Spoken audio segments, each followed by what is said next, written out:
अस्सलाम वालेकुम नाज़रीन, मैं हूं अब्दुल्ला। 7 न्यूज़ में आपका इस्तकबाल है। पहली बार लंगर हाउस पुलिस स्टेशन में रॉडीज़ को बुलाया गया है। इन रॉडीज़ पर हबीबनगर इंस्पेक्टर की तरह नज़र रखनी चाहिए और हाशिम नगर की मेन रोड पर पेट्रोलिंग होना ज़रूरी है, क्योंकि रॉडीज़ वहां बैठकर गांजा पीते हैं। देखना यह है कि साबिक़ा में इनको कभी बुलाया नहीं गया। आइए देखते हैं ये रिपोर्ट।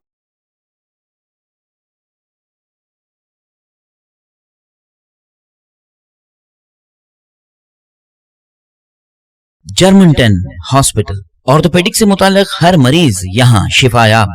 बैनुल-अक़वामी शोहरत याफ्ता और इनाम याफ्ता doctor Mir Jawad Jar Khan, senior orthopaedic surgeon, advance operation theatre, ICU, digital x-ray, laboratory, physiotherapy, pharmacy, sharing और प्राइवेट रूम्स, लेडी डॉक्टर्स और डॉक्टर अर्जुमन सुल्ताना गैनकोलॉजिस्ट की खिदमात हासिल।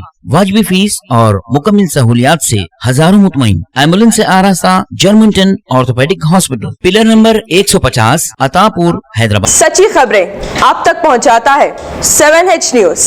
हकीकत जानिए, 7H न्यूज देखिए, लाइक कीजिए, शेयर कीजिए और सब्सक्राइब करना ना भूलें। 7H न्यूज, आपकी आवाज।